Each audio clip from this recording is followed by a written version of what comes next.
며느리년이 아들 돈을 다 빼돌리고 도망갔다. 시어머니가 부모님 식당 한복판에 드러누워 악을 썼습니다. 점심 드시던 동네 어르신들이 숟가락을 놓고 굳어버렸죠. 글쎄요, 제 돈으로 산 집에서 제 카드 긁으며 살던 사람들이 도둑은 오히려 저라며 부모님 가게까지 쳐들어온 겁니다. 그 옆에서 남편은 이를 드러내며 말했습니다. 가압류 당장 풀어. 안 그러면 매일 와서 이러고 있을 거야. 저는 아무 말도 하지 않았죠. 그냥 주머니에서 휴대폰을 꺼내 세 글자를 눌렀습니다. 사실 이 남편 불과 한 달 전까지만 해도 저한테 부재중 전화 70통을 걸며 매달리던 사람이었거든요. 그때 제가 뭐라고 했는지 아십니까? 누구신데 무슨 일이죠? 딱 그 한마디 하고 끊어버렸습니다. 어떻게 그렇게 됐냐고요? 그건 지금부터 천천히 말씀드리겠습니다. 안녕하세요. 시청자 여러분. 합법적인 금융치료로 시댁을 발칵 뒤집어 놓은 강지원 씨의 사연 바로 시작하겠습니다. 법원 건너편 카페 창가에 앉아 아이스 아메리카노를 한 모금 마셨습니다. 협의이혼 출석 시간까지 딱 1시간. 저는 떨리는 손끝을 감추려고 차가운 컵을 꽉 쥐고 있었죠. 그때였습니다. 통유리 너머로 익숙한 뒷모습 두 개가 눈에 들어왔습니다. 내 남편 정지훈, 그리고 신우이의 절친 이하영이 팔짱을 낀 채 길가에 서 있었습니다. 둘은 지나가는 지인들에게 무언가를 나눠주며 환하게 웃고 있었습니다. 저는 자리에서 천천히 일어나 유리창 가까이 다가갔습니다. 지훈이 양복 안주머니에서 꺼낸 건 분홍색 봉투, 청첩장이었습니다. 받아든 지인이 아영의 손을 잡으며 축하한다는 입모양을 만들었고, 아영은 지훈의 팔에 얼굴을 묻으며 수줍은 척 어깨를 들썩였습니다. 컵을 쥔 손가락 끝에서 감각이 사라졌습니다. 심장이 갈비뼈를 두드리는 소리가 카페 음악보다 크게 들렸습니다. 이혼 도장도 찍기 전에 저 인간은 이미 다음 결혼식을 준비하고 있었던 겁니다. 당장 뛰어나가서 지훈의 뺨을 후려치고 싶었습니다. 아영의 머리채를 잡고 바닥에 끌어내리고 싶었습니다. 하지만 저는 이를 악물고 주머니에서 휴대폰을 꺼냈습니다. 카메라를 켜고 통유리 너머의 그 장면을 조용히 찍기 시작했습니다. 지훈이 청첩장을 건네는 손, 아영이 지훈의 팔에 매달려 웃는 얼굴, 벤치 위에 쌓여있는 분홍색 봉투들까지 하나도 빠짐없이 동영상에 담았습니다. 손이 떨려서 화면이 흔들렸지만 저는 숨을 참으며 30초, 1분, 2분을 버텼습니다. 충분했습니다. 휴대폰을 주머니에 넣고 카페 의자에 다시 앉았을 때 머릿속에서 하나의 사실이 또렷하게 떠올랐습니다. 협의 이혼은 부부 양쪽이 모두 법원에 출석해야만 성립됩니다. 내가 가지 않으면 오늘의 이혼은 없던 일이 됩니다. 저는 아메리카노 잔을 테이블에 내려놓고 자리에서 일어섰습니다. 법원 정문이 아니라 반대쪽 골목으로 발걸음을 옮겼습니다. 뒤도 돌아보지 않았습니다. 택시를 잡아 타고 곧장 신혼집으로 향했습니다. 현관 비밀번호를 누르는 손끝이 아직도 미세하게 떨리고 있었지만 머릿속은 이상하리만큼 맑았습니다. 안방 옷장을 열어 캐리어 하나를 꺼냈습니다. 먼저 서재 책상 서랍에서 집문서와 통장, 보안 카드를 꺼내 지퍼백에 넣었습니다. 화장대 아래 잠금 장치가 달린 작은 금고를 열어 어머니가 물려주신 금반지와 귀금속 주머니를 꺼냈습니다. 옷은 당장 3일치만 골라 돌돌 말아 캐리어 한쪽에 눌러 넣었습니다. 거실을 한 바퀴 둘러보았습니다. 이 집의 가구, 가전, 벽에 걸린 액자까지 전부 내 돈으로 산 것들이었습니다. 하지만 지금 중요한 건 물건이 아니었습니다. 서류와 금고, 그것만 있으면 충분했습니다. 캐리어 지퍼를 닫고 현관문을 나서는데 신발장 위에 놓인 지훈의 구겨진 양말 한 짝이 눈에 들어왔습니다. 저는 코웃음 한번 치고 문을 잠갔습니다. 그 시각 법원 앞에서는 지훈이 시계를 들여다보며 안절부절 못하고 있었을 겁니다. 제가 늦는 건지 안 오는 건지 갈피를 못 잡은 채로요. 출석 시간이 지나고 법원 직원이 다가와 말했을 겁니다. 배우자분이 출석하지 않아서 오늘 협의 이혼 절차는 취소됩니다. 라고요. 저는 사촌 오빠가 출장 중이라 비어있는 오피스텔 현관 앞에 캐리어를 세웠습니다. 문을 열고 들어가 불을 켠 뒤 가장 먼저 한 일은 휴대폰 전원을 끄는 것이었습니다. 그리고 가방에서 꺼낸 예비용 태블릿 하나만 와이파이에 연결했습니다. 시댁 단체 메신저방이 연동된 공기계였습니다. 캐리어 위에 걸터 앉아 어두운 오피스텔 천장을 올려다보았습니다. 배신감이 뱃속에서 뜨겁게 끓어올랐지만 저는 두 눈을 질끈 감고 숨을 깊이 들이마셨습니다. 1시간쯤 지났을까 태블릿 화면에 알림이 뜨기 시작했습니다. 시어머니가 단체방에 글을 올렸습니다. 지원이 그년이 법원에 안 나타났다며? 주제도 모르고 시위질이야, 시위질이. 신우이가 바로 밑에 이었었습니다. 엄마, 걔 원래 그런 애잖아. 오빠한테 매달리려고 꼼수 부리는 거지 뭐. 시어머니의 답글이 또 올라왔습니다. 아영이는 성격도 좋고 집안도 반듯한데 그녀는 뭐가 아쉬워서 바라기야. 쯧쯧. 저는 한 글자도 빠짐없이 화면을 캡처했습니다. 손가락으로 화면을 톡톡 눌러가며 날짜와 시간이 선명하게 찍힌 스크린샷을 차곡차곡 저장했습니다. 밤이 깊어지자 지훈의 메시지가 제 메신저에 쌓이기 시작했습니다. 야, 내일 입고 갈 와이셔츠 어디 뒀어? 빨리 답해. 전화 좀 받아. 뭐 하자는 거야 지금? 금고 왜 비어 있어? 서류 어디 갔냐고. 미쳤어? 진짜 미쳤냐고.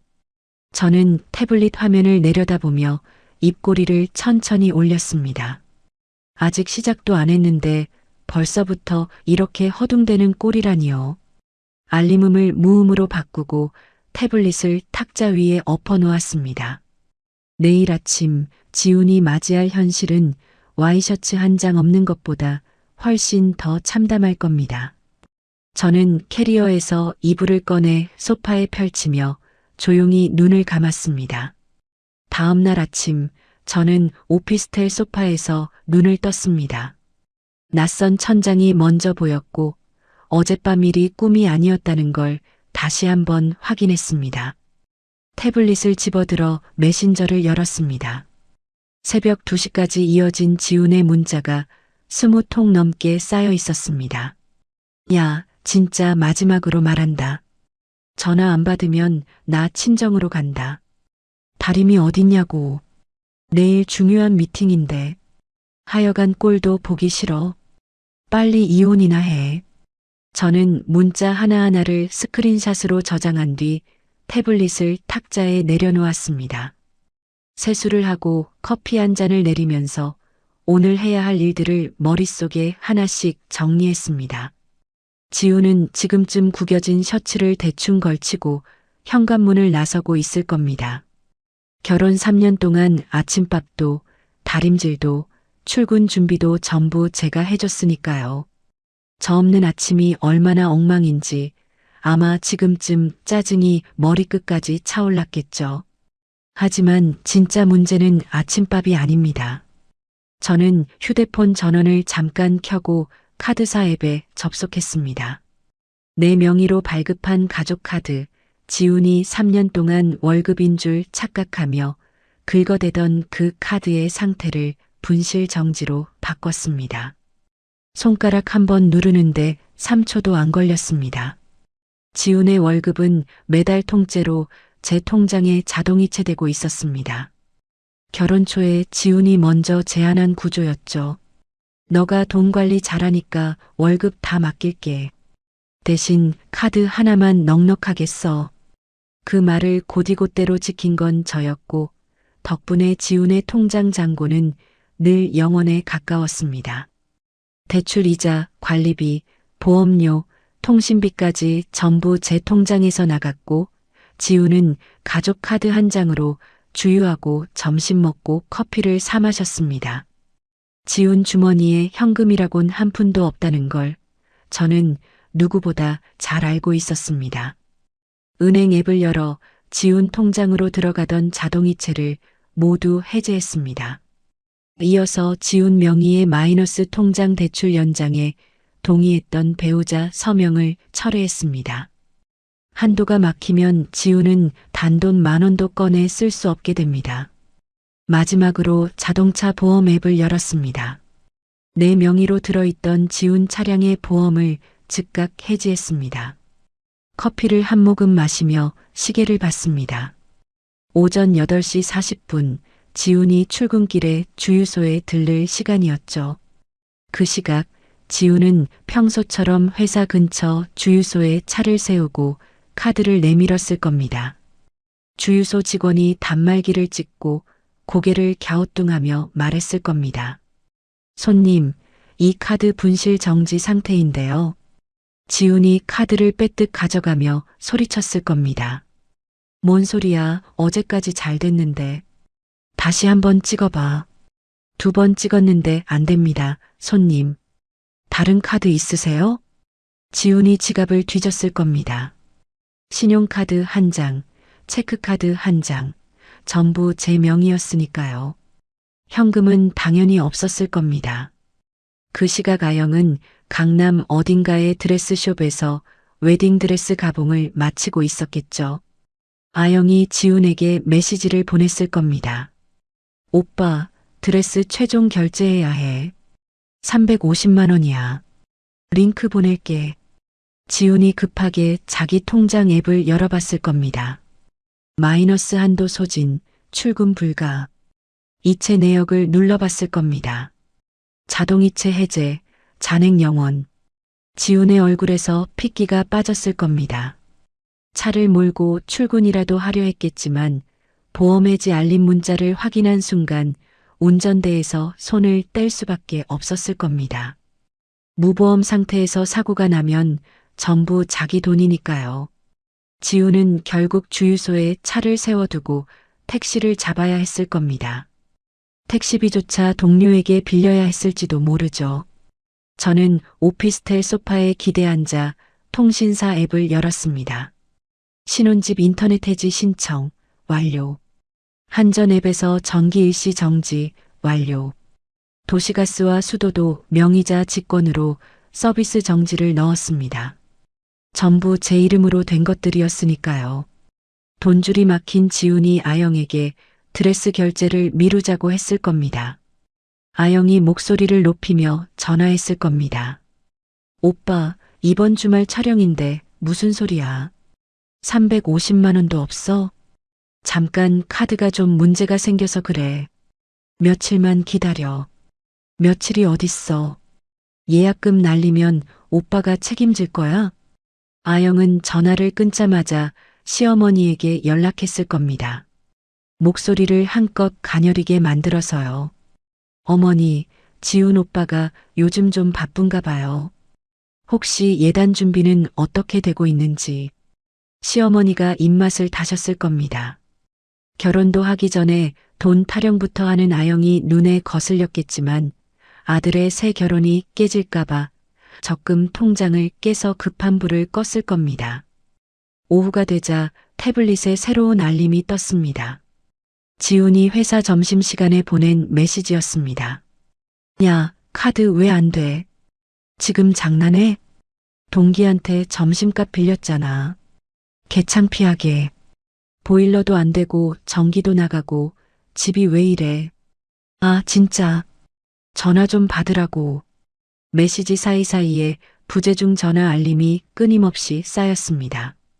10통, 20통, 30통. 저는 태블릿을 내려놓고 창밖을 바라봤습니다. 3년 동안 지훈이 누린 모든 것, 매일 아침 차려진 밥상, 다려진 셔츠, 넉넉한 카드 한도, 따뜻한 보일러, 환한 조명. 그 전부가 제 월급과 제 이름 위에 세워진 것이었습니다. 지우는 그걸 자기 능력인 줄 알았겠죠. 모래성은 파도 한 번이면 무너집니다. 저는 오늘 아침 그 파도에 첫 물결을 보낸 겁니다.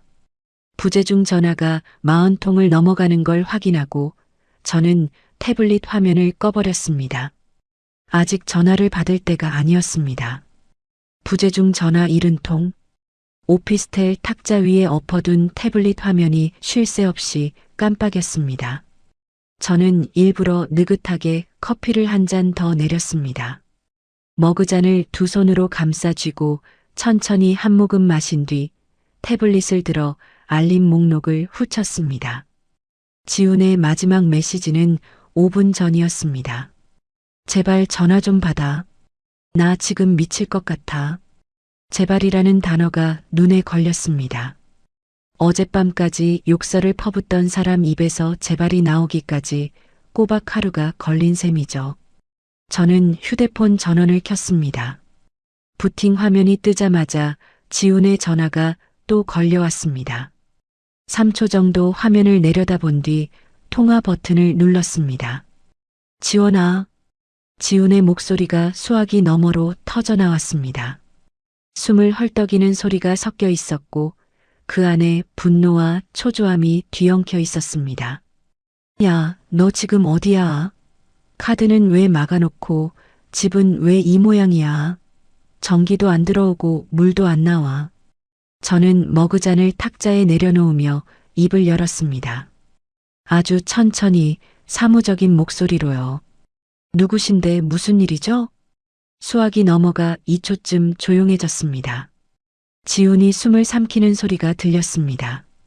뭐? 야, 지금 나한테. 저는 지훈이 말을 끝내기 전에 통화 종료 버튼을 눌렀습니다. 그리고 휴대폰 전원을 다시 껐습니다. 손가락 끝이 차가웠지만 입꼬리는 저도 모르게 올라갔습니다. 커피 한 모금을 더 마시고 자리에서 일어났습니다. 오늘은 갈 곳이 있었습니다. 오피스텔에서 버스를 2번 갈아타고 도착한 곳은 시내 중심가의 낡은 빌딩 4층 차민수 변호사의 법률 사무소였습니다.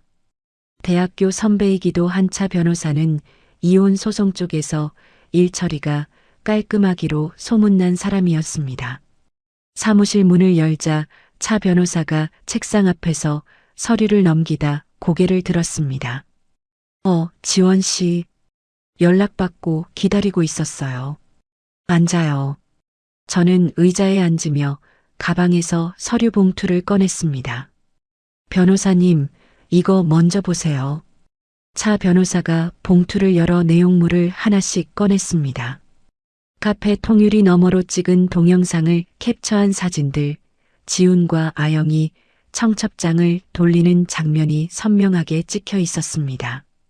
시댁 단체방 캡처 화면, 시어머니와 시누이가 저를 모욕한 문자 기록, 지훈이 보낸 욕설 메시지까지 시간순으로 정리해 놓았습니다. 차 변호사가 사진들을 한 장씩 넘기다 안경을 고쳤으며 말했습니다. 이혼 확정도 안 됐는데 상대 여자와 청첩장을 돌렸다. 이건 부정행위 증거로 아주 확실하네요. 네. 협의 이혼은 제가 법원에 출석 안 해서 취소됐고요. 이제 저는 협의 이혼할 생각 없습니다. 차 변호사가 볼펜을 집어들며 고개를 끄덕였습니다. 재판 이혼으로 가겠다는 거죠? 네. 남편하고 그 여자 둘 다 상대로 소송 걸고 싶어요. 위자료도 받아내고 싶고요. 차 변호사가 메모지에 빠르게 뭔가를 적으며 물었습니다. 재산 상황은 어때요? 집이나 차, 통장 같은 거요. 신혼집은 제 명의예요. 대출도 제 이름으로 되어 있고 이자도 제가 냈어요. 남편 월급은 제 통장으로 자동이체해서 생활비랑 대출금 갚는데 전부 썼고요. 남편 수중에 돈은 없어요. 차 변호사가 볼펜을 탁자에 내려놓으며 저를 똑바로 봤습니다. 지원 씨, 이 정도 증거면 유책 배우자 입증은 어렵지 않아요. 재산 분할도 유리하고요. 저는 가방에서 한 장 더 꺼냈습니다. 지훈의 재직 증명서 사본이었습니다. 변호사님, 하나 더 부탁드릴 게 있어요. 남편 월급을 가압류하고 싶어요. 차 변호사가 재직 증명서를 받아들며 눈을 가늘게 떴습니다. 급여 가압류까지 확실하게 가시려는 거네요. 남편한테 돈이 없으면 위자료를 못 받잖아요. 월급이라도 묶어놔야죠. 차 변호사가 고개를 끄덕이며 서류 파일을 꺼냈습니다. 알겠어요. 소장 작성하고 가압류 신청서도 같이 준비할게요. 시간 좀 걸리니까 연락 기다려요. 저는 자리에서 일어나며 고개를 숙였습니다. 감사합니다, 변호사님. 빠를수록 좋겠어요. 사무실 문을 나서며 복도 창문 너머로 햇빛이 쏟아지는 걸 봤습니다. 마음이 한결 가벼웠습니다. 이제부터는 감정이 아니라 법이 싸워줄 차례였으니까요. 3일 뒤 차 변호사에게서 연락이 왔습니다. 지원 씨, 소장 접수 완료했어요. 지훈 씨와 이하영 씨를 공동 상대로 재판 이혼 청구, 위자료 청구 다 들어갔고요. 급여 가압류 신청도 같이 넣었어요. 판사 결정만 기다리면 돼요. 감사합니다, 변호사님. 전화를 끊고 저는 오피스텔 창문을 열어 바깥 공기를 들이마셨습니다. 그날 저녁 태블릿으로 확인한 지훈의 메시지는 어제와 사뭇 달라져 있었습니다. 지원아, 우리 한번 만나서 얘기하자. 내가 좀 성급했어. 성급했다는 말이 웃겼습니다. 이혼 도장 찍기 1시간 전에 다른 여자와 청첩장을 돌린 걸 성급했다고 표현하는 사람은 처음 봤으니까요. 저는 그 메시지도 캡처해서 저장한 뒤 태블릿을 엎어놓았습니다. 그 시각 지훈은 전기도 가스도 들어오지 않는 어두운 신혼집에서 버티다 못해 짐을 싸서 나왔을 겁니다. 검색창에 싼 모텔을 치며 거리를 헤맸겠죠.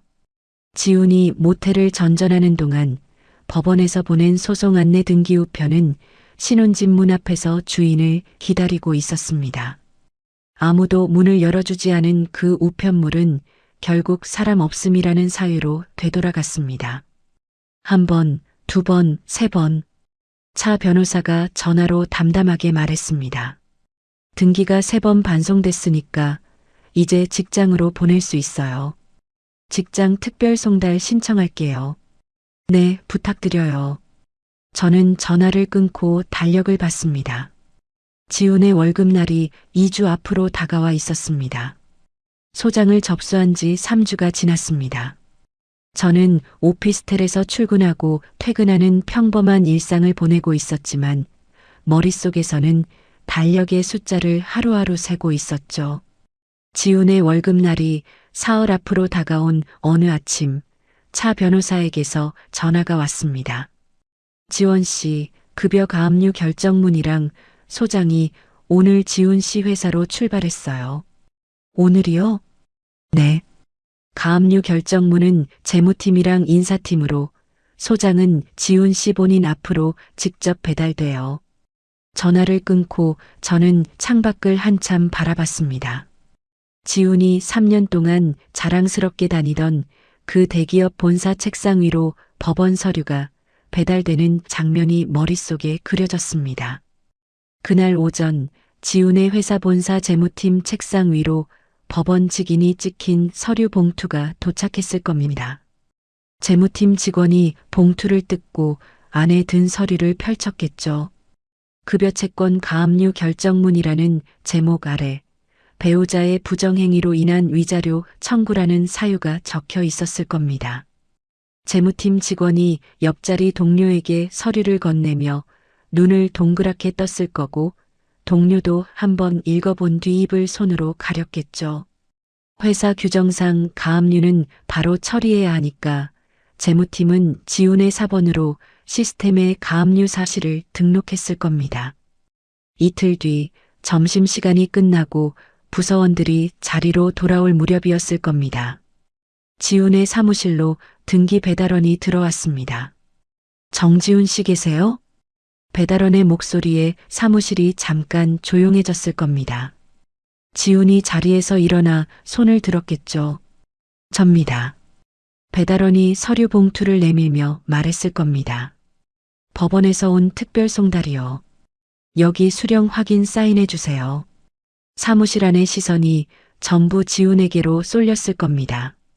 지훈이 떨리는 손으로 사인을 하고 봉투를 받아들었겠죠.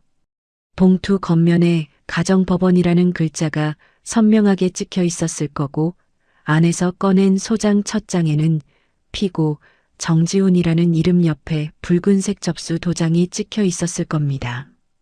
지훈의 얼굴에서 핏기가 싹 빠졌을 겁니다. 주변 동료들이 고개를 돌리는 척하면서도 눈치껏 힐끔힐끔 쳐다보는 게 느껴졌겠죠. 지훈은 소장을 급하게 접어 가방 안에 쑤셔넣고 고개를 푹 숙였을 겁니다. 하지만 이미 늦었습니다. 사무실에서 법원 서류를 직접 받는 장면을 본 동료가 한 명이라도 있으면 그 소문은 막을 수 없으니까요. 차 변호사가 말한 대로였습니다. 직장 송달은 내용 자체보다 그 장면이 치명적이에요. 동료들 앞에서 법원 서류를 받는 모습, 그게 사내에서 어떤 의미인지는 지훈 씨가 제일 잘 알 거예요. 소문은 저녁도 되기 전에 퍼졌을 겁니다. 사내 동기들 단체 메신저방에 누군가 한 줄을 올렸겠죠. 영업이 팀 정지훈, 오늘 법원에서 서류 왔대. 이혼 소송이래. 그 밑에 누군가 댓글을 달았을 거고요. 재무팀에서 급여 가압류 처리했다던데. 불륜이 사유라며. 메시지 하나가 부서를 타고 층을 타고 건물 전체로 번졌을 겁니다. 복도에서 마주치는 사람마다 지훈을 보며 수군거렸겠죠. 지훈은 화장실에 숨어서 주먹으로 타일을 쳤을지도 모릅니다. 며칠 뒤 지훈의 부서장이 지훈을 조용히 회의실로 불렀을 겁니다. 정대리 앉아. 지훈이 의자에 앉으며 고개를 숙였겠죠. 부서장님, 저 개인적인 일이라서. 부서장이 손을 들어 지훈의 말을 끊었을 겁니다. 정대리, 나도 이런 얘기하고 싶지 않아. 근데 가압류의 소송까지 터지면 인사팀에서 가만히 안 있어. 이번 분기 승진 심사, 정대리 이름은 빼야 할 것 같다.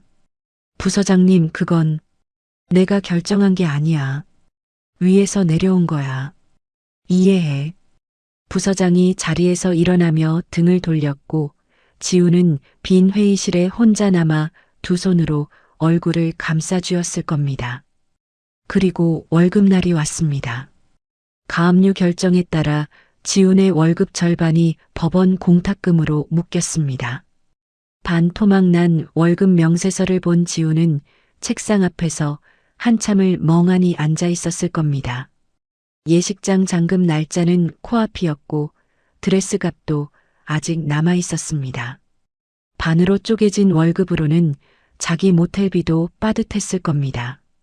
아영이 전화를 걸었을 겁니다. 오빠 예식장에서 잔금 내라고 연락 왔어. 이번 주까지래. 지훈이 이 말을 짚으며 대답했겠죠.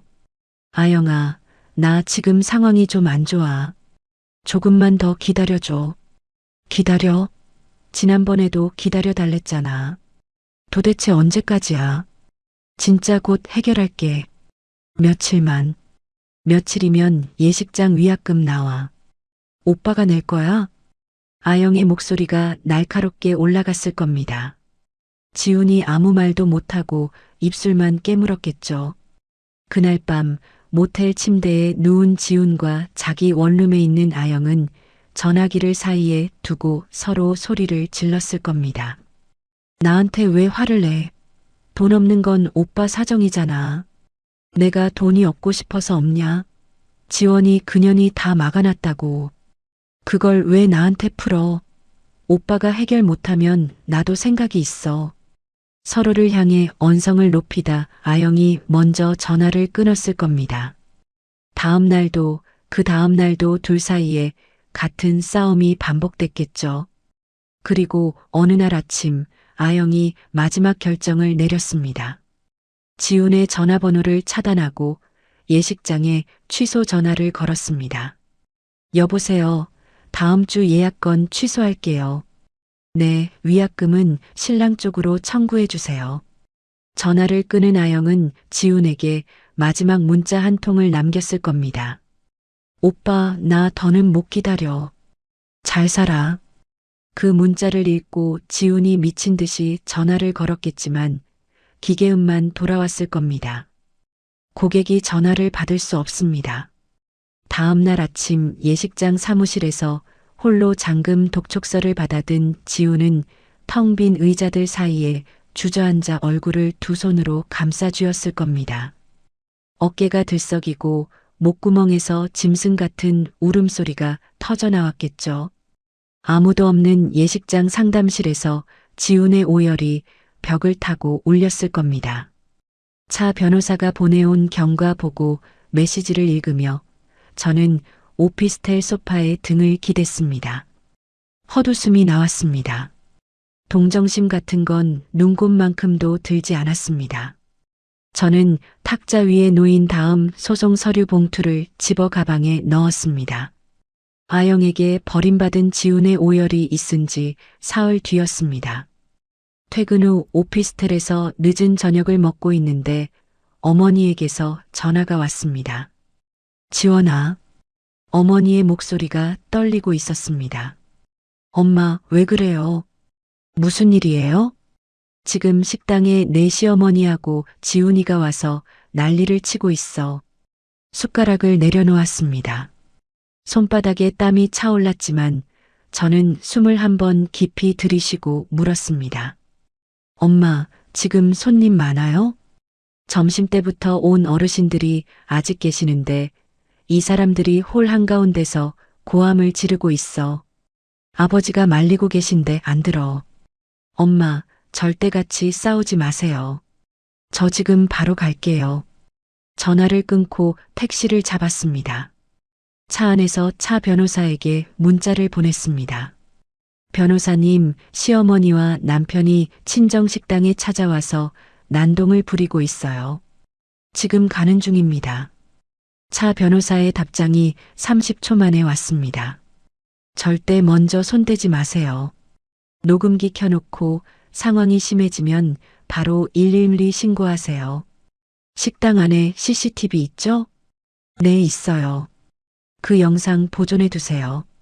나머지는 제가 정리할게요. 택시에서 내려 식당 뒷문으로 돌아갔습니다. 뒷문 틈으로 홀 안쪽이 보였습니다. 시어머니가 식당 바닥에 주저앉아 있었습니다. 치마를 깔고 두 다리를 뻗은 채 얼굴이 벌겋게 달아올라 있었죠. 시어머니가 식당 바닥을 손바닥으로 내리치며 소리쳤습니다. 내 아들 돈을 다 빼돌려 놓고 도망간 년이 며느리야. 사돈, 당신 딸 어디 숨겨놨어. 홀에 앉아 계시던 어르신 대여섯 분이 숟가락을 내려놓고 굳은 얼굴로 쳐다보고 있었습니다. 아버지가 시어머니 앞에 서서 두 팔을 벌리며 막아서고 계셨습니다. 사돈어른, 제발 일어나세요. 사람들 보는 데서 이러시면 안 됩니다. 시어머니가 아버지의 말을 씹으며 더 크게 악을 썼습니다. 내가 왜 일어나? 내 아들이 굶고 다니는데 당신 딸이 통장을 다 틀어막았어. 사기꾼 같은 년. 지우는 카운터 앞에 서서 어르신 한 분의 팔을 붙잡고 있었습니다. 어르신, 저 좀 들어보세요. 와이프가 제가 번 돈을 다 숨겨놓고 저를 불륜남으로 몰고 있어요. 제가 얼마나 억울한지 아십니까? 지훈이 눈시울을 붉히며 목소리를 짜냈습니다. 눈물까지 글썽이는 연기를 하고 있었죠. 제가 번 돈으로 집도 사고 차도 샀는데 이제 와서 다 자기 거라고 우기면서 저를 쫓아낸 거예요. 제 손이 떨렸습니다. 뒷문 손잡이를 쥔 손가락에 힘이 들어갔습니다. 뛰어들어가 지훈의 멱살을 잡고 거짓말이라고 소리치고 싶었습니다. 하지만 저는 주머니에서 휴대폰을 꺼내 녹음 버튼을 먼저 눌렀습니다. 빨간 불이 들어온 걸 확인하고 그제야 뒷문을 밀고 홀 안으로 들어갔습니다. 어머니가 저를 보자마자 눈이 젖었습니다. 지원아. 시어머니가 바닥에 앉은 채로 저를 올려다보며 손가락질했습니다. 인연이 왔네. 남편 돈 빼돌려놓고 어디 숨어 있다. 이제 나타나. 지훈이 카운터에서 성큼 다가오며 이를 드러냈습니다. 야, 강지원. 가압류 당장 풀어. 소송 취하해. 안 그러면 이 식당에서 매일 이러고 있을 거야. 저는 지훈의 눈을 똑바로 쳐다봤습니다. 그리고 휴대폰을 들어 올렸습니다. 화면에 112 세 글자를 또박또박 눌렀습니다. 지훈의 눈이 커졌습니다. 야, 뭐 하는 거야? 저는 지훈에게 대답하지 않고 전화를 귀에 갖다 대며 입을 열었습니다. 여보세요, 경찰서죠. 지금 식당에서 난동을 피우는 사람들이 있어요. 영업 방해를 당하고 있고 협박도 받고 있습니다. 주소를 또렷하게 말했습니다. 수화기 넘어 상담원이 출동 접수하겠다고 답했습니다. 시어머니가 바닥에서 벌떡 일어나며 눈을 부라렸습니다. 뭐? 경찰을 불러. 시어미한테 경찰을 불러. 지훈이 제 팔을 잡으려 했지만 저는 한 발 물러서며 냉정하게 말했습니다. 손대지 마세요. CCTV 다 찍히고 있고 녹음도 하고 있어요. 지훈의 손이 허공에서 멈췄습니다. 시어머니가 지훈의 등을 밀며 다그쳤습니다. 지훈아, 뭐해? 전현 전화 빼서. 엄마, 잠깐만. CCTV가 있대. 지훈이 천장 구석에 카메라를 올려다보며 입술을 깨물었습니다. 시어머니도 카메라를 보더니 얼굴이 살짝 굳었지만 이내 목청을 다시 높였습니다. CCTV가 뭐 어때서? 시어미가 며느리 집에 온 게 죄야. 저는 더 이상 대꾸하지 않았습니다. 홀 구석으로 물러나 어머니 옆에 서서 사이렌 소리가 들릴 때까지 입을 다물고 기다렸습니다. 5분쯤 지났을까 식당 앞마당에 경찰차의 사이렌이 울렸습니다. 빨간 불빛이 유리창 너머로 번쩍이자 시어머니의 얼굴이 하얗게 질렸습니다. 지훈아, 경찰이 진짜 온 거야? 지훈도 당황한 기색을 감추지 못하며 뒷걸음질 쳤습니다. 경찰관 2명이 식당 문을 열고 들어왔습니다. 신고자분 누구세요? 저는 손을 들며 앞으로 나갔습니다. 접니다. 이쪽 2분이 들어와서 고함을 지르며 영업을 방해하고 있어요. 나가달라고 했는데 안 나가고 소송을 취하하지 않으면 매일 오겠다고 협박도 했습니다. 경찰관이 시어머니와 지훈을 번갈아 봤습니다. 2분, 신분증 좀 보여주시겠습니까? 시어머니가 손사래를 치며 말했습니다. 아이고, 경찰관님, 이건 가족끼리 다툰 거예요. 며느리한테 할 말이 있어서 온 건데. 저는 주머니에서 USB 하나를 꺼내 경찰관에게 내밀었습니다. 여기 식당 CCTV 영상이 있고요. 방금 녹음한 파일도 있습니다. 확인해 주세요. 경찰관이 USB를 받아들며 고개를 끄덕였습니다. 시어머니의 눈이 흔들렸습니다. 경찰관이 시어머니와 지훈에게 동행을 요청했습니다. 일단 파출소에서 정확한 상황 확인 좀 하겠습니다. 같이 가시죠. 시어머니가 2 다리에 힘이 풀린 듯 비틀거렸고 지훈이 시어머니의 팔을 부축하며 식당 밖으로 나갔습니다. 경찰차 뒷문이 열리고 동네 어르신 서너 분이 식당 창문 너머로 시어머니가 순찰차에 타는 모습을 지켜봤습니다. 저는 어머니의 떨리는 손을 잡았습니다. 엄마, 괜찮아요. 저도 파출소 가서 진술서 쓰고 올게요. 어머니가 입술을 깨물며 고개를 끄덕이셨습니다. 아버지가 어머니의 어깨를 감싸 안으며 저에게 말씀하셨습니다. 지원아, 아빠가 엄마 옆에 있을 테니까 너는 가서 할 일 해라. 저는 부모님께 허리를 깊이 숙인 뒤 식당을 나섰습니다. 파출소로 향하는 길, 차 변호사에게 전화를 걸었습니다. 변호사님, 경찰 출동했고 CCTV 영상이랑 녹음 파일 다 넘겼습니다. 차 변호사가 차분한 목소리로 답했습니다. 잘했어요. 진술서 쓸 때 나가달라고 요구했으나 거부하고 계속 고함을 지르며 영업을 방해했다는 내용 꼭 넣으세요. 접근금지 가처분도 바로 준비할게요. 네, 감사합니다. 전화를 끊고 파출소 건물 앞에 섰습니다.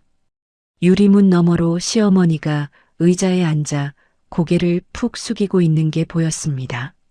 지우는 옆에 서서 두 손을 주머니에 찔러 넣은 채 발끝만 내려다보고 있었죠. 저는 문을 밀고 안으로 들어가 접수대 앞에 앉았습니다. 경찰관이 내민 진술서 양식에 볼펜을 집어들고 오늘 있었던 일을 한 글자씩 또박또박 적어 내려갔습니다. 파출소에서 진술서를 쓰고 나온 다음 날부터 일은 생각보다 빠르게 돌아갔습니다. 식당에서 시어머니가 경찰차에 실려가는 장면을 목격한 동네 어르신들이 입을 열기 시작한 겁니다. 시골 동네라는 게 그렇습니다. 아침에 정미소 앞에서 한마디 나온 이야기가 점심때 면사무소를 거쳐 저녁이면 마을 끝집까지 도달하죠. 강 사장네 식당에 사돈이 찾아와서 바닥에 드러누워 행패 부리다가 순찰차에 탔대. 며느리 돈을 뜯어내려고 식당까지 쳐들어왔다며. 세상에 저러고도 시험이라고. 어머니가 전화로 전해주신 말이었습니다. 지원아, 어제 있던 어르신들이 오늘 점심에 또 오셔서 아버지한테 그러시더라. 네가 고생 많았다고 힘내라고. 엄마, 혹시 장사에 영향 있어요? 영향이 있긴 한데 오히려 손님이 더 늘었어. 평소에 안 오시던 분들도 일부러 밥 먹으러 오셔서 힘내라고 한마디씩 해주시더라. 저는 전화를 잡은 채 눈시울이 뜨거워졌지만 코를 한번 훌쩍이고 목소리를 가다듬었습니다. 엄마 고마워요. 앞으로는 식당에 아무도 못 와요. 접근금지 신청했으니까. 시어머니의 소문은 마을을 넘어 지훈의 고향 쪽 친척들에게까지 퍼졌습니다. 체면을 목숨처럼 여기던 시어머니에게 그건 사형 선고나 다름없었겠죠.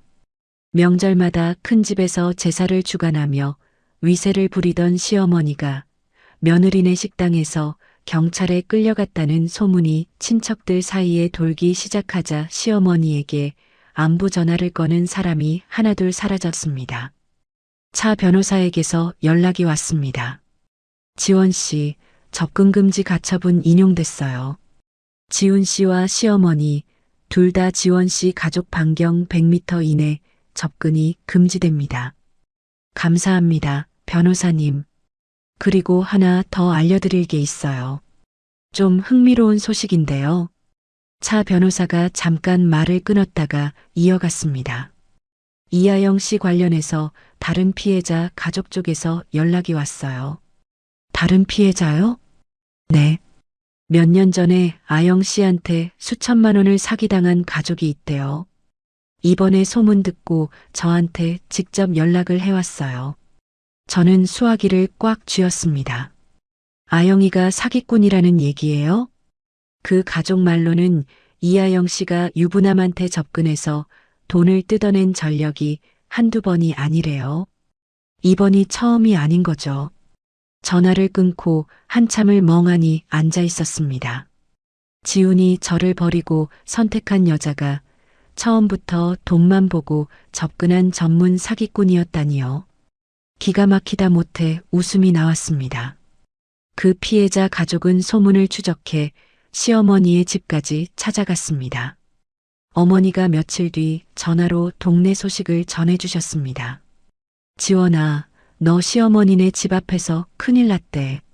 무슨 일이요? 웬 여자분이 찾아와서 동네 사람들 앞에서 소리를 지르고 난리가 났다더라. 아영이라는 애가 자기 남편한테도 똑같이 접근해서 돈을 빼돌렸다고. 시어머니는요? 그 자리에서 쓰러졌대. 119 불러서 실려갔다고 하더라. 수화기 너머로 어머니의 한숨이 들렸습니다. 엄마, 괜히 걱정하지 마세요. 다 저 사람들이 자초한 일이에요. 알아. 엄마는 내 걱정이지.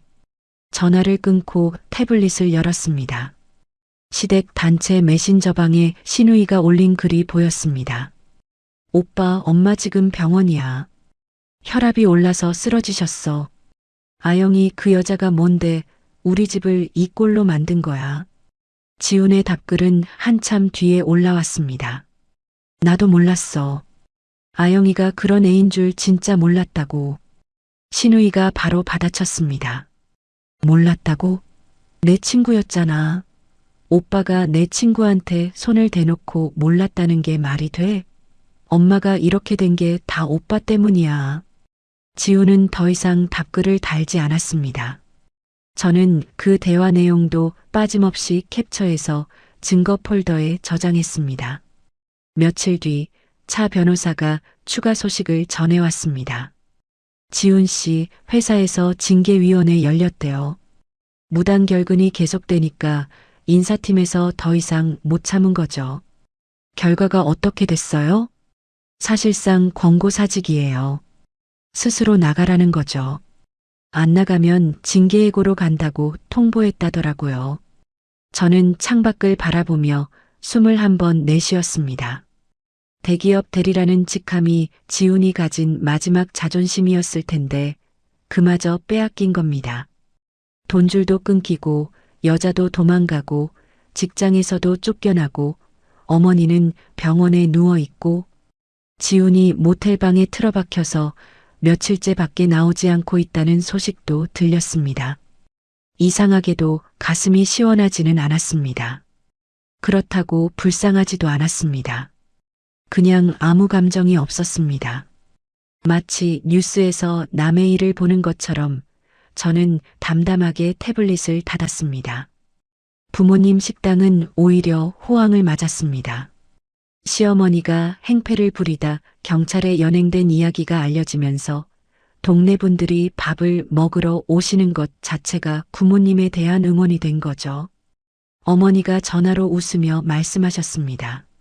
지원아, 오늘도 점심에 자리가 없어서 밖에 의자를 더 놨다. 김할머니가 그러시더라. 강 사장네 딸이 독한 시집에서 고생이 많았다고 밥 한 끼라도 사 먹어주는 게 인심이라고. 엄마 몸 조심하시고 무리하지 마세요. 걱정 마. 아버지가 오히려 신이 나셔서 새벽부터 육수 끓이고 계셔. 전화를 끊으며 입꼬리가 올라갔습니다. 부모님의 체면을 짓밟으려던 그들의 작전이 오히려 부모님 식당을 동네에서 가장 붐비는 곳으로 만들어버린 셈이었죠. 저는 소파에 등을 기대며 달력을 봤습니다. 재판 날짜가 빨간 펜으로 표시되어 있었습니다. 이제 법정에서 마지막 마침표를 찍을 차례였습니다. 그로부터 1년이라는 시간이 흘렀습니다. 길고 지루한 법정 공방이었지만 저는 단 한 번도 흔들리지 않았습니다. 차 변호사가 짜놓은 판 위에서 증거를 하나씩 꺼내놓기만 하면 됐으니까요. 최종 선고 기일 아침, 저는 오피스텔 거울 앞에서 블라우스 깃을 가지런히 정리했습니다. 1년 전 법원 건너편 카페에서 떨리는 손으로 커피잔을 쥐던 여자와 지금 거울 속에 서 있는 여자는 같은 사람이 아니었습니다. 법원 복도에서 차 변호사와 만났습니다. 차 변호사가 서류 가방을 가볍게 두드리며 말했습니다. 지원 씨, 오늘로 끝이에요. 긴장하지 말고요. 네, 변호사님. 긴장 안 해요.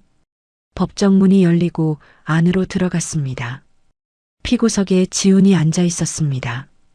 1년 전 양복을 빳빳하게 차려입고 아영과 팔짱을 끼던 그 모습은 어디에도 없었습니다. 구겨진 점퍼에 면도도 제대로 안 한 얼굴, 눈 밑에 시커먼 그림자가 내려앉아 있었습니다. 지훈이 고개를 들어 저를 봤지만 저는 시선을 마주치지 않고 원고석에 앉았습니다. 아영의 자리는 비어 있었습니다. 1년 동안 단 한 번도 법정에 나타나지 않았죠. 판사가 자리에 앉고 법정이 조용해졌습니다. 판사가 서류를 펼치며 입을 열었습니다. 본 재판부는 원고 강지원과 피고 정지훈 간의 이혼 및 재산분할, 위자료 청구 사건에 대해 다음과 같이 판결합니다. 법정 안의 공기가 무거워졌습니다. 저는 무릎 위에 올린 두 손을 가만히 내려다봤습니다. 피고 정지훈은 혼인 기간 중 제3자와 부정행위를 저지른 사실이 원고가 제출한 영상 증거, 문자 기록, 청첩장 사본 등에 의해 명백히 인정됩니다. 따라서 피고 정지훈을 유책 배우자로 확정합니다. 지훈이 고개를 푹 숙였습니다. 어깨가 미세하게 떨리고 있었지만 저는 그쪽을 보지 않았습니다. 판사가 다음 장을 넘겼습니다. 재산분할에 관하여 혼인 기간 중 형성된 부동산 및 금융자산은 원고의 소득과 자금 관리에 의해 유지되었음이 인정됩니다. 피고의 소득은 대출 이자 및 생활비로 전액 소진되었으며 자산 형성에 대한 실질적 기여가 미미합니다. 판사가 안경 너머로 잠깐 지훈을 봤습니다. 따라서 재산분할 비율을 원고 80, 피고 20으로 정합니다. 차 변호사가 옆에서 작게 고개를 끄덕였습니다. 다음으로 공동피고 이하영에 대한 위자료 청구건입니다. 피고 이하영은 소장 송달을 받고도 재판에 단 한 차례도 출석하지 않았으므로 무변론 판결을 적용합니다. 판사가 목소리를 가다듬고 이어갔습니다. 피고 이하영은 원고에게 위자료 3천만 원을 지급하라. 법정 안에서 작은 웅성거림이 일었습니다. 지훈이 두 손으로 얼굴을 감싸 쥐었습니다. 판사가 의사봉을 내려놓으며 마지막으로 말했습니다. 이상 선고를 마칩니다. 법정을 나서는 복도에서 차 변호사가 말했습니다. 아영 씨 명의 계좌 압류는 오늘 바로 들어갈게요. 위자료를 낼 형편이 안 될 테니까 신용불량자 등재까지 갈 거예요. 네, 부탁드려요. 차 변호사가 서류 가방을 닫으며 덧붙였습니다. 지훈 씨 쪽은 퇴직금도 가압류가 걸려 있어서 절반이 날아간 상태고 재산분할 판결대로 신혼집 지분도 포기해야 해요. 사실상 빈손이에요. 알겠습니다, 변호사님. 저는 법원 현관을 나서며 하늘을 올려다봤습니다. 구름 한 점 없는 맑은 하늘이었습니다. 그 뒤로 일주일 동안 저는 은행과 등기소를 오가며 마지막 정리를 했습니다. 신혼집에 남아있던 지훈의 알량한 공동명의 지분을 판결문에 따라 완전히 지워버렸습니다. 통장도 보험도 집문서도 전부 오롯이 제 이름 하나로 깨끗하게 정리했습니다. 권고사직을 당하고 퇴직금마저 반토막난 지훈은 신혼집에 대한 지분조차 포기한 채 짐을 쌌습니다. 풍문으로 들은 바에 의하면 지훈은 보증금 500만 원짜리 반지하 원룸으로 들어갔다고 합니다. 한때 대기업 대리 명함을 내밀며 거들먹거리던 사람이 편의점 도시락으로 끼니를 때우는 일용직 신세가 된 거죠. 아영은 위자료 3천만 원을 낼 돈이 없었습니다. 차 변호사가 아영 명의의 모든 계좌를 압류했고 결국 아영은 신용불량자 명부에 이름이 올라갔습니다. 카드도 못 만들고 대출도 못 받는 사람이 된 겁니다. 시어머니는 더 비참했습니다. 경찰 연행에 벌금까지 선고받은 데다 친척들이 등을 돌리면서 명절에 전화 한 통 오지 않는 사람이 됐습니다. 벌금을 갚을 돈이 없어 동네 식당 주방에서 설거지와 재료 손질을 하며 하루하루를 버티고 있다는 소식이 들렸습니다. 모든 서류 정리를 마치고 등기소를 나서던 날 차 변호사에게 전화를 걸었습니다. 변호사님, 전부 끝났어요. 정말 감사했습니다. 고생했어요, 지원 씨. 성공 보수는 이번 주 안에 정리하면 되고요. 네. 식사 한번 대접하고 싶은데 시간 괜찮으세요? 좋죠. 맛있는 대로 예약해 놓으세요. 전화를 끊고 법원 건물을 뒤로 했습니다. 1년 전 이 건물 건너편 카페에서 지훈과 아영의 청첩장을 목격했던 그날이 떠올랐습니다. 그때 저는 떨리는 손으로 휴대폰 카메라를 켜고 있었죠. 지금 제 손은 떨리지 않았습니다. 법원 정문을 나서며 깊이 들이마신 바람이 시원했습니다. 모든 소송이 끝나고 몇 주가 지났습니다. 밀려있던 연차를 소진하고 오랜만에 회사로 출근하는 아침이었습니다. 사무실 문을 열자 팀원들이 자리에서 일어나며 박수를 쳤습니다. 옆자리 선배가 다가와 제 어깨를 톡톡 두드렸습니다. 지원 씨, 어서 와. 자리 안 비운 것처럼 깔끔하게 인수인계 해놨으니까 걱정 마. 선배, 감사해요. 폐 많이 끼쳤죠? 무슨 소리야? 빨리 앉아서 커피나 한 잔 마셔. 책상 위에 누군가 올려놓은 작은 화분이 보였습니다. 포스트잇에 지원 씨 자리 지킴이, 물 잘 줬으니 걱정 마세요라고 적혀 있었죠. 코끝이 찡했지만 저는 입꼬리를 올리며 의자에 앉았습니다. 퇴근 후에는 곧장 신혼집으로 향했습니다. 현관문을 열고 들어서자 텅 빈 거실이 저를 맞았습니다. 지훈의 흔적이 남은 이 공간을 더 이상 끌어안고 갈 생각은 없었습니다. 다음 날부터 정리를 시작했습니다.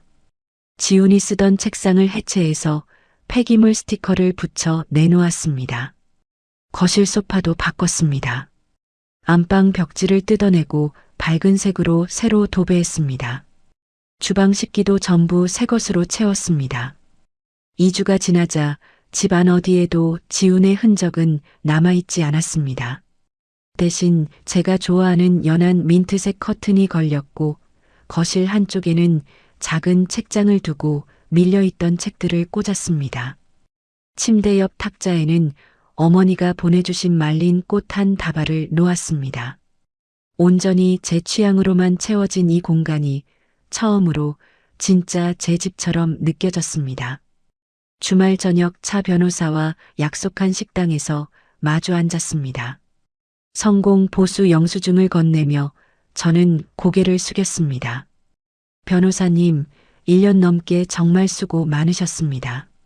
차 변호사가 영수증을 받아 가방에 넣으며 웃었습니다. 지원 씨가 증거를 워낙 잘 모아놔서 제가 편했어요. 저야말로 감사하죠.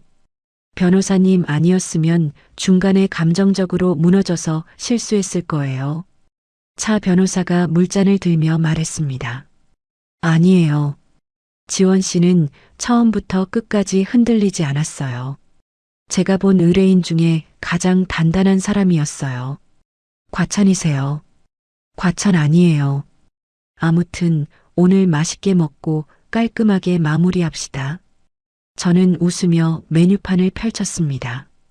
이 사람은 끝까지 프로였습니다. 저도 그게 좋았습니다. 사적인 감정 없이 비즈니스 파트너로서 깔끔하게 끝나는 관계가요. 식사를 마치고 식당 앞에서 가볍게 인사를 나눴습니다. 변호사님, 다시는 안 뵈는 게 좋은 거죠. 차 변호사가 피식 웃으며 고개를 끄덕였습니다. 맞아요. 저한테 다시 올 일 없는 게 제일 좋은 거예요. 건강하세요, 지원 씨.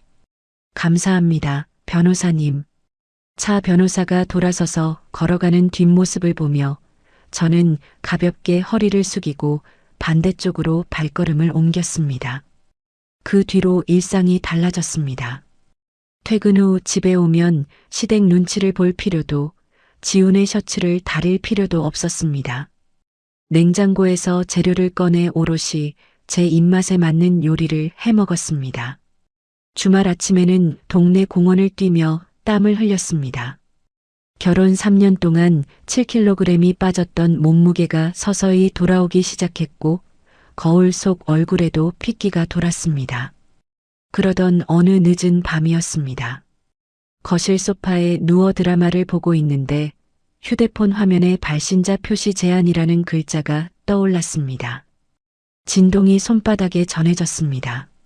저는 화면을 한번 내려다보고 바로 알 수 있었습니다. 이 시간에 발신자 표시를 숨기고 전화를 거는 사람은 한 명뿐이니까요.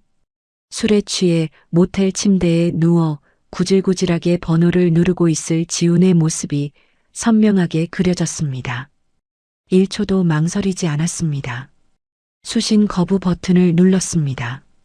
통화 기록에서 그 번호를 길게 눌러 삭제했습니다. 휴대폰을 소파 쿠션 위에 던지고 냉장고로 걸어갔습니다. 맥주캔 하나를 꺼냈다면서 콧바람을 불었습니다. 소파에 다시 기대앉아 맥주를 한 모금 마셨습니다. 차갑고 시원한 기포가 목을 타고 내려갔습니다. 드라마 속 여자 주인공이 남자에게 울며 매달리는 장면이 나왔는데 저도 모르게 피식 웃음이 나왔습니다. 리모컨을 집어 채널을 돌렸습니다. 이 1년 동안 저는 한 가지를 확실하게 배웠습니다. 감정에 휘둘려 뺨을 때리거나 인터넷에 사연을 올려 동정표를 구걸하는 건 하수가 하는 짓이라는 거요. 증거를 모으고 법을 쓰고 돈줄을 끊는 것. 그게 쓰레기를 치우는 가장 깔끔한 방법이었습니다. 맥주캔을 탁자에 내려놓고 창밖을 봤습니다. 오피스텔이 아닌 제 이름으로 된 제 집 창문 너머로 도시의 불빛들이 반짝이고 있었습니다. 통장 잔고도 이 집도 회사에서의 자리도 전부 제가 지켜낸 것들이었습니다. 내 헌신을 제 능력인 줄 착각하던 남자의 경제적 목줄을 끊어버린 지금 통장 잔고만큼이나 든든하고 평화로운 진짜 제 인생이 비로소 시작된 겁니다. 저는 맥주를 한 모금 더 마시고 소파 깊숙이 등을 묻었습니다. 내일도 출근이니까 슬슬 씻고 자야죠. 여러분, 오늘 주인공의 이야기 잘 들으셨나요? 강지원 씨는 남편이 청첩장을 돌리는 그 순간에도 뛰어가서 뺨을 때리지 않았습니다. 시어머니가 식당 바닥에 드러누워 악을 써도 같이 소리 지르지 않았죠. 대신 112를 찍었습니다. 감정을 참은 만큼 증거가 쌓였고 증거가 쌓인 만큼 법이 대신 싸워줬습니다. 내 돈으로 산 집에서 내 카드 긁으며 살던 남편이 그걸 자기 능력인 줄 착각한 채 다른 여자한테 청첩장을 돌렸습니다. 그 결과가 어땠습니까? 월급은 반 토막 나고 직장에서 쫓겨나고 반지하 원룸에서 편의점 도시락으로 끼니를 때우는 신세가 됐죠. 뺨 한 대 때리면 시원한 건 3초입니다. 하지만 통장을 지키고 법을 쓰면 그 사람의 남은 인생 전부가 대가를 치르게 되더라고요. 혹시 지금 이 사연을 들으시면서 내 이야기 같다고 느끼신 분이 계실지도 모르겠습니다. 억울하고 분하더라도 제발 감정부터 앞세우지 마세요. 증거를 모으세요. 내 이름으로 된 것들을 먼저 챙기세요. 법은 준비된 사람의 편이었습니다. 강지원 씨처럼요. 이야기를 끝까지 들어주신 분이 계시다면 잘 들었다고 댓글 하나만 남겨주세요.